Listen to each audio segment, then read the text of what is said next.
Hello दोस्तों, बौद्धि activated YouTube channel पर आपका तहे दिल से स्वागत है। अगर आप चैनल पर नए हैं तो चैनल को सब्सक्राइब जरूर करें। तो चलिए वीडियो को शुरू करते हैं। एक समय की बात है, एक शिष्य महात्मा बुद्ध का बहुत सम्मान करता था। महात्मा बुद्ध का भी उस शिष्य से बहुत गहरा लगाव था, लेकिन वह शिष्य स्वभाव से बहुत सुस्त और आलसी था। वह अपनी पढ़ाई के प्रति बहुत लापरवाह था। वह अक्सर आज के कार्यों को कल के लिए टाल देता था और किसी भी तरह की जिम्मेदारी से भागने की कोशिश करता था। अपने शिष्य के इस आलसी स्वभाव को बढ़ता देख महात्मा बुद्ध भी चिंतित हो गए। उन्हें चिंता होने लगी कि कहीं मेरा शिष्य अपने आलस्य के कारण जीवन संघर्ष में पराजित न हो जाए, क्योंकि महात्मा बुद्ध जानते थे कि आलस्य में ही जीवन संग्राम करने की सारी शक्ति है। बेकार व्यक्ति या ऐसा व्यक्ति बिना कोई कर्म किए फल पाने के बारे में सोचता है, वह शीघ्र निर्णय नहीं ले पाता, और यदि ले भी ले तो उस पर अमल नहीं कर पाता। ऐसे व्यक्ति को अपने आसपास या आसपास के वातावरण का भी पता नहीं चलता, या उसका वातावरण न ही भाग्य द्वारा मिले अवसरों का उचित लाभ उठा सके। महात्मा बुद्ध ने अपने मन में अपने शिष्य के इस सुस्त स्वभाव को खत्म करने के लिए एक योजना बनाई। एक दिन महात्मा बुद्ध ने शिष्य को एक चमकदार सफेद पत्थर दिया और कहा, मैं तुम्हें 2 दिनों के लिए इस जादुई पत्थर का एक टुकड़ा देने जा रहा हूं। कोई भी इस पत्थर से आप जिस लोहे की वस्तु को स्पर्श करेंगे वह सोने में बदल जाएगी। तुम इन 2 दिनों में जितना चाहो उतना सोना बना सकते हो, लेकिन याद रखना, अगले दिन सूर्यास्त के बाद मैं तुमसे यह जादुई पत्थर वापस ले लूंगा। शिष्य इस अवसर को पाकर बहुत खुश हुआ। उसका पहला दिन कल्पना करता है कि जब उसके पास बहुत सारा सोना होगा तो उसका जीवन कितना अच्छा होगा। वह कितना खुश, प्रसन्न, समृद्ध और संतुष्ट होगा। उसके पास इतने नौकर चाकर होंगे कि उसे पानी पीने के लिए भी नहीं उठाना पड़ेगा। उसने योजना बनाई कि जब उसके पास ढेर सारा सोना होगा तब वह एक बहुत ही आलीशान घर बनाएगा, जिसके सामने एक बहुत ही आकर्षक बगीचा है, जिसमें वह हर शाम को घूमेगा। वह अपने लिए एक बहुत अच्छी घोड़े की खींची हुई गाड़ी खरीदेगा, जिसका रथ सोने का होगा।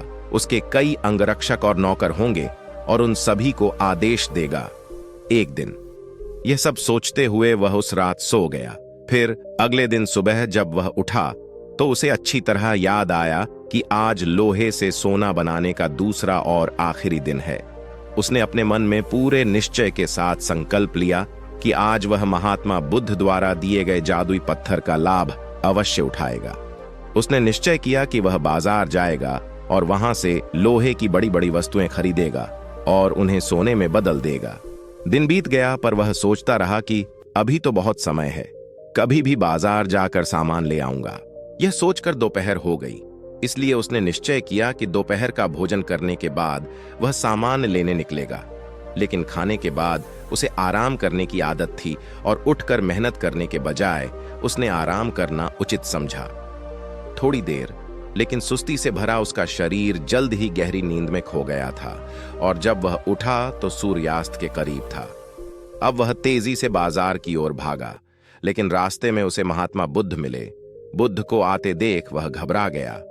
जैसे ही महात्मा बुद्ध उसके पास पहुंचे, वह उनके चरणों में गिर पड़ा और गिड़गिड़ाते हुए उस जादुई पत्थर को अपने पास रखने की याचना करता रहा। एक और दिन, लेकिन गुरुजी नहीं माने और उस शिष्य का अमीर बनने का सपना चकनाचूर हो गया। लेकिन इस घटना से शिष्य को एक बड़ी सीख मिली। उन्हें अपने आलस्य पर पछतावा होने लगा। उन्होंने समझा कि आलस्य उनके जीवन के लिए एक अभिशाप है, और उन्होंने प्रण किया कि अब वे अपने काम से कभी हार नहीं मानेंगे और अपने आप को एक मेहनती, सतर्क और सक्रिय व्यक्ति दिखाएंगे। दोस्तों, काम को टालना एक आदत है, और ये आदत हम खुद बनाते हैं। आदत एक धागे की तरह होती है, जिसका एक आवरण आसानी से टूट जाता है, लेकिन अगर एक ही धागे को कई बार लपेटा जाए तो उसे तोड़ना मुश्किल हो जाता है।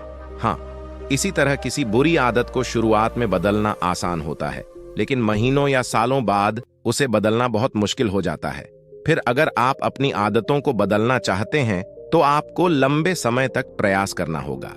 समय पूरे धैर्य के साथ मनुष्य अपनी आदतों का गुलाम है। हमारी आदतें हमें बनाती और बिगाड़ती हैं। हमारी आदतें कितनी शक्तिशाली हैं और वे हमें कैसे नियंत्रित करते हैं। दोस्तों, अगर हम अपने आसपास देखें तो लगभग हर व्यक्ति को अपने जीवन में कई बड़े मौके मिलते हैं, लेकिन उनमें से ज्यादातर लोग अपने आलस्य और मेहनत न करने की आदत के कारण उस मौके को गंवा देते हैं और फिर जिंदगी भर पछताते रहते हैं। लेकिन इनमें से ज्यादातर लोग अपनी असफलता के लिए अपने आलस्य और काम चोरी को जिम्मेदार न मानकर अपने माता पिता, स्थिति, आर्थिक स्थिति, भाग्य आदि को दोष देकर अपनी आलस्य को छिपाने का प्रयास करते हैं और फिर ऐसे लोग अपने भाग्य और परिस्थितियों को कोसते हुए बिना किसी सफलता और आध्यात्मिक सुख के इस दुनिया को अलविदा कह दें। आइए थोड़ा और गहराई से समझने की कोशिश करते हैं कि हम अपने काम को क्यों टालते हैं। क्या हम कभी YouTube पर कोई कॉमेडी वीडियो देखने के लिए आलस करते हैं या अपना पसंदीदा खाना खाते समय? नहीं, आप आलस्य तभी करते हैं जब आप पढ़ाई कर रहे होते हैं या ऑफिस के किसी प्रोजेक्ट पर काम कर रहे होते हैं या घर का कुछ काम करना होता है। मूल रूप से हम गंभीर चीजों के बारे में आलसी होते हैं, जिसे करने के लिए हमें शारीरिक या मानसिक रूप से कड़ी मेहनत करनी पड़ती है। अब अगर आप काम को टालने से बचना चाहते हैं तो इससे आपको बहुत मदद मिलती है। काम की समय सीमा, काम पूरा करने का एक निश्चित समय या एक निश्चित तारीख। मान लीजिए कि आप एक कार्यालय कर्मचारी हैं और आपके बॉस ने आपको एक कार्य दिया है जिसे आपको कल तक पूरा करना है, तो आप पूरा दिन आलस्य में यह सोचकर व्यतीत कर सकते हैं कि अभी भी एक पूरा दिन शेष है, लेकिन तब आप रात भर जाग कर उसे पूरा कर लेंगे। प्रोजेक्ट, क्योंकि कल आपको वह प्रोजेक्ट देना है, क्योंकि कल के बाद आपके प्रोजेक्ट का कोई महत्व नहीं रह जाएगा। तो यहां उस काम को टालते हुए भी समय पर पूरा किया, क्योंकि यहां आपके सामने डेडलाइन थी, फिक्स टाइम था और काम पूरा हो गया। काम करने का यह तरीका आप अपने दैनिक जीवन में भी अपना सकते हैं कि अगले 1 घंटे या 1 दिन में मुझे इस काम को पूरा करना है। काम को टालने से बचने का यह बहुत अच्छा तरीका है। मैं खुद भी इस तरीके का इस्तेमाल अपने रोजाना के काम को करने के लिए करता हूं। समय पर कार्य। दोस्तों, हम क्या करना चाहते हैं और अभी क्या कर रहे हैं, अगर इन दोनों में बहुत ज्यादा फर्क है तो हमारे अंदर एक लड़ाई शुरू हो जाती है, तो यह हमारे अंदर तनाव और अशांति पैदा कर देती है। आलस्य एक ऐसी चीज है जो इंसान करता तो है, लेकिन करने से कभी खुश नहीं होता।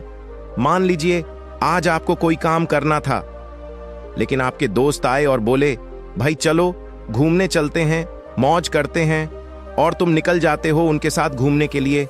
आप दिन भर घूमते हैं, लेकिन आपके दिमाग में हर वक्त यही चलता रहेगा कि मुझे आज वो काम करना था, वो काम छूट गया।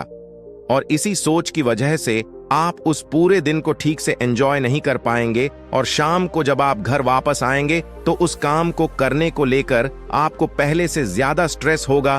तो इस तरह से आपका काम भी नहीं हो पाएगा, न मौज मस्ती कर पाए, और पूरा दिन भी बीत गया। यहां तो अच्छा होता, यहीं अच्छा होता, आलस न करते तो पहले अपना काम करते और फिर बाद में घूमने चले जाते, तो जरूर तुम अधिक आनंद ले सकते हैं और तनाव मुक्त रह सकते हैं। एक बात और गौर करने वाली है कि काम को टालने से हमें ग्लानि होती है। जब काम टालने से हमें खुशी नहीं मिलती तो काम क्यों टालते हैं? इसके पीछे 5 बड़े कारण हैं। पहले तो आपको जो काम करना है और उस काम का जो फल आपको मिलेगा, अगर उस काम का फल मिलने की संभावना बहुत कम है तो आप उस काम को टालने की कोशिश करेंगे, क्योंकि आप में उस काम को करने की प्रेरणा कम हो जाती है। दूसरा, कोई ऐसा काम जो आपकी आवश्यकताओं के अनुरूप न हो या आपको वह काम करना अच्छा न लगे तो आप उस काम को टालते चले जाएंगे। तीसरा कारण, यदि यह आपके लिए आवश्यक नहीं है या करने का कोई बड़ा कारण नहीं है तो आप उस कार्य को टालते रहेंगे। चौथा, यदि हमें किसी काम को तुरंत करने का लाभ मिल जाए तो हम उस काम को करने से ज्यादा उस काम को करने के लिए उत्साहित होंगे जिसका हमें काफी समय बाद लाभ मिले, और फिर हम ऐसी चीजों से बचने की कोशिश करते हैं। पांचवां, असफलता का डर। अगर किसी काम में हमारे असफल होने की संभावना अधिक है तब भी हम उस काम को टालने की कोशिश करते हैं। अब सवाल उठता है कि काम टालने की इस आदत से कैसे बचा जाए। देखिए, अगर किसी काम को करने में ये 4 चीजें आपको मिल रही हैं तो आप हर हाल में वह काम करेंगे। पहला, मनचाहा परिणाम। दूसरा, आपके पास उस काम में सफल होने के पूरे चांस हैं। तीसरा, जो अभी लाभ मिल रहा है काम करने के बाद आपको अधिक लाभ मिलना शुरू हो जाएगा। और चौथा, जब काम का फल तुरंत मिल जाए या काम खत्म होते ही आपको फायदा हो जाए। अब बात करते हैं उपाय की, काम को टालने की आदत से कैसे बचें। तो इसके लिए आप पहले एक पेन और पेपर लें और खुद से पूछें और लिखें कि मैं काम क्यों टाल रहा हूं। ऐसा करने से आपको काम टालने का कारण पता चल जाएगा और कारण पता चलते ही आपकी आधी समस्या यहीं खत्म हो जाएगी। उदाहरण के लिए, यदि आप एक कार्यालय कर्मचारी हैं और आप काम को टाल रहे हैं क्योंकि आपके पास अपने काम के लिए प्रेरणा नहीं है, तो आपको यह पसंद नहीं है, या आप सोचते हैं कि मैं इतना बड़ा काम क्या कर रहा हूं, मेरे बिना काम के भी कंपनी का काम चल रहा है, तो कागज पर लिखो कि नौकरी से निकाल दिया। तो यदि आप बेरोजगार हो जाते हैं तो क्या होता है, आपको कितनी परेशानियों का सामना करना पड़ेगा। यदि आप एक छात्र हैं और सिर्फ इसलिए पढ़ाई टालते रहते हैं क्योंकि आप जानते हैं कि आप पहली रैंक प्राप्त नहीं कर सकते, तो आप पढ़ाई में बहुत अच्छा नहीं कर सकते। फिर कुछ काम करो जिसमें तुम हो, आपको विश्वास है कि आप बहुत अच्छा कर सकते हैं, उसमें अपना नाम बना सकते हैं।